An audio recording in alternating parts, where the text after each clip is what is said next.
पोहा में बेसन का घोल डालकर आज हम एकदम ही नए तरह के नाश्ते की रेसिपी आपके साथ शेयर कर रहे हैं जो सुपर क्रिस्पी बनकर के तैयार होता है। सुन सकते हैं इसकी आवाज़ कि ये कितना क्रिस्पी बनकर के तैयार होता है। तो बारिश के मौसम में इस तरह के रेसिपी आप एक बार ज़रूर से ट्राई कर देखना, यह आपको बहुत ज़्यादा पसंद आएगा। ख़ास करके इस रेसिपी का जो क्रिस्पीनेस है ना, ये तो और भी ज़्यादा। एक बार जब आप बनाएंगे ना तो आपको पता चलेगा कि यह कितना क्रिस्पी बनकर के तैयार होता है। Hello everyone, Ritu real recipes में आपका स्वागत है। फ्रेंड्स, आज मैं आपके साथ शेयर कर रही हूँ पोहा और बेसन से बनने वाली बहुत ही टेस्टी, एकदम ही क्रिस्पी नाश्ते की रेसिपी, जिसे एक बार अगर आप बनाएंगे ना तो इस रेसिपी को आप ज़रूर बार बार बनाना चाहेंगे। इतना टेस्टी और साथ ही क्रिस्पी भी बन करके तैयार होता है। और पता है सबसे ख़ास बात इस रेसिपी की क्या है कि कम इंग्रेडिएंट्स के साथ में बनता है और क्वांटिटी भी बहुत ही कम रहता है, लेकिन जो नाश्ता है ना ढेर सारा बन करके तैयार होता है। देख ही सकते हैं यहाँ पर हमने जो लिया है पोहा और बेसन, दोनों को ही हमने आधा आधा लिया है, मतलब आधा कटोरी पोहा और उतना ही हमने यहाँ पर लिया है आधा कटोरी बेसन। इन्हीं दोनों से हम नाश्ता बना करके तैयार करेंगे और ढेर सारा नाश्ता बन करके तैयार हो जाता है अगर आप इसे इस तरह से बनाएंगे तो, क्योंकि पोहा ना फूलने के बाद अपनी क्वांटिटी से 2 गुना बढ़ जाता है। तो क्या करना है, सबसे पहले हम पोहा लेंगे और पोहे को बढ़िया से धो लेंगे 2 से 3 बारी। अच्छे से रगड़ रगड़ कर पोहे को धो लेना है, क्योंकि पोहे में ना बहुत सारा डस्ट वगैरह, इम्प्योरिटी वगैरह रहता है, तो इसे हम बढ़िया से धो लेंगे। और अगर आप बढ़िया क्वालिटी का पोहा लेते हैं तो बहुत ज़्यादा डस्ट वगैरह नहीं रहता है। अगर आप लो क्वालिटी का लेते हैं तो बहुत ज़्यादा डस्ट रहता है, लेकिन बढ़िया से इसको धो लेना है 2 से 3 बारी, ताकि इसमें जितने भी डस्ट वगैरह हों वो निकल जाएँ। तो लीजिए, पोहा को मैंने बढ़िया से धो करके तैयार कर लिया है और देख ही सकते हैं ना बिल्कुल भी पानी इसमें नहीं है। तो क्या करेंगे, इसमें थोड़ा सा पानी और ऐड कर देते हैं, लगभग 2 से 3 चम्मच जितना हम इसमें पानी ऐड कर देंगे और इसको हम इसी तरह से साइड में रख देते हैं 5 से 10 मिनट के लिए, ताकि जो पोहा है ना बहुत ही बढ़िया से सॉफ्ट हो जाए।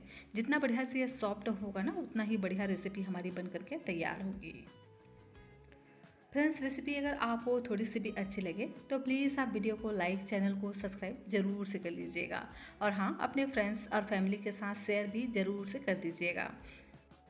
और रेसिपी अगर थोड़ी सी भी अच्छी लगे तो इसे आप हाइप भी कर सकते हैं। हाइप करने के लिए आप लाइक के बटन पे जाएं और जैसे ही आप लाइक करेंगे ना तो आपको हाइप का ऑप्शन मिल जाएगा, तो वहाँ पर आप हाइप भी कर सकते हैं। तो क्या करना है, यहाँ मैंने एक कच्चा आलू लिया है।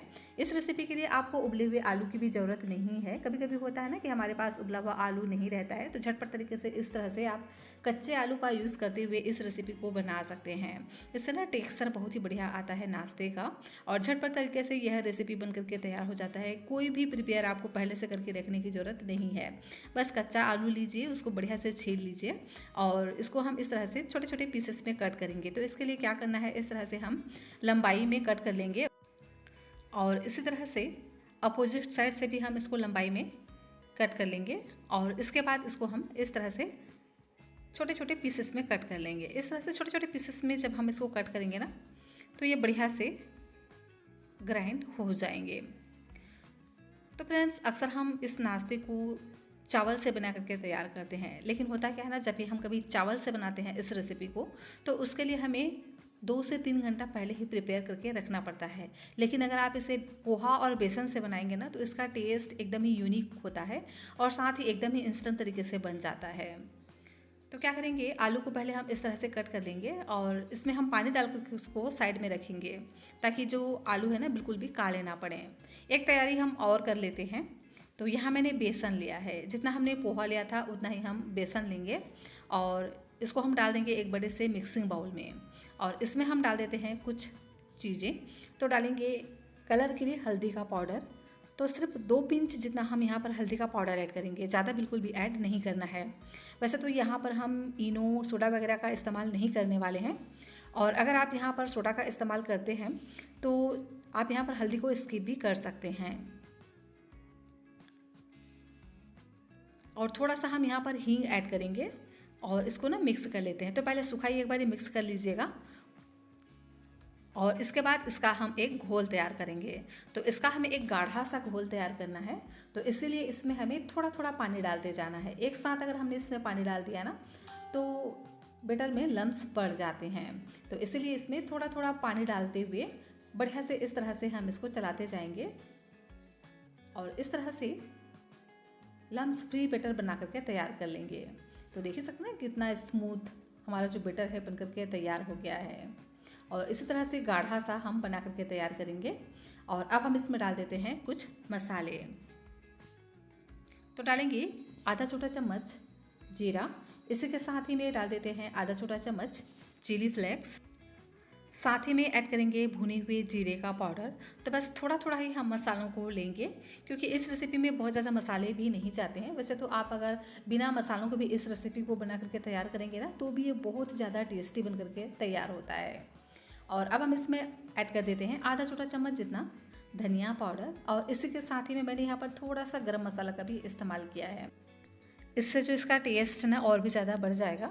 वैसे अगर आप चाहें तो इस रेसिपी को बिना मसाले के भी बना करके तैयार कर सकते हैं। तो बढ़िया से इसको हम मिक्स कर लेंगे सभी मसालों को। उसके बाद इसमें हम डाल देंगे प्याज। तो यहाँ मैंने एक मीडियम साइज़ के प्याज लिए हैं, इस तरह से एकदम बारीक बारीक कट करके हम ऐड कर देते हैं। और तीखेपन के लिए हरी मिर्च ऐड करेंगे। तो मैंने यहाँ पर 2 हरी मिर्च का इस्तेमाल किया है, आपको जितना पसंद हो आप डाल सकते हैं। एकदम बारीक बारीक कट करके ऐड करना है। और इसी के साथ ही में ऐड कर देते हैं बारीक कटा हुआ हरा धनिया। सभी मसालों को हम बढ़िया से मिक्स कर लेंगे। नमक अभी हमने इसमें ऐड नहीं किया है। इसी तरह से सभी मसालों को हम मिक्स कर लेंगे। और अब हम क्या करेंगे, जो हमने आलू को कट करके रखा था ना उसे हम डाल देंगे एक ग्राइंडर में। तो पानी को छानते हुए हम डाल देते हैं, क्योंकि आलू में खुद का पानी होता है ना, तो वैसे भी ये बहुत ही बढ़िया से ग्राइंड हो जाते हैं। तो सभी का आलू को हम डाल देंगे ग्राइंडर में। और इधर देखिए जो पोहा है ना एकदम बढ़िया से सॉफ्ट पड़ गया है। जितना भी हमने इसमें पानी डाला था सभी को इसने एब्जॉर्ब कर लिया है और बहुत ही बढ़िया से सॉफ्ट पड़ चुके हैं। तो क्या करेंगे, सभी पोहे को हम डाल देंगे आलू के साथ ही ग्राइंडर में और इसको हम बढ़िया से ग्राइंड कर लेंगे। तो अभी हमने इसमें पानी ऐड नहीं किया था और देख ही सकते हैं इसी तरह से मैंने इसको पीस करके तैयार कर लिया है। आपको ज़रूरत लगी तो यहाँ पर 1 से 2 चम्मच पानी डाल करके आप इसको इस तरह से ग्राइंड कर सकते हैं। क्योंकि बैटर हमारा बहुत ज़्यादा गाढ़ा बन करके तैयार हुआ है, तो इतना ज़्यादा गाढ़ा बैटर हमें इस रेसिपी के लिए नहीं चाहिए। तो चाहें तो आप यहाँ पर पानी ऐड कर सकते हैं इसको ग्राइंड करने के लिए। तो ज़रूरत के हिसाब से पानी डालिए और उसको बढ़िया से ग्राइंड कर लीजिए। लेकिन इस तरह से एकदम चिकना सा हमें इसको बना करके तैयार करना है। देखिए इस तरह से बिल्कुल भी ये दरदरा नहीं होना चाहिए, इस बात का ध्यान रखिएगा।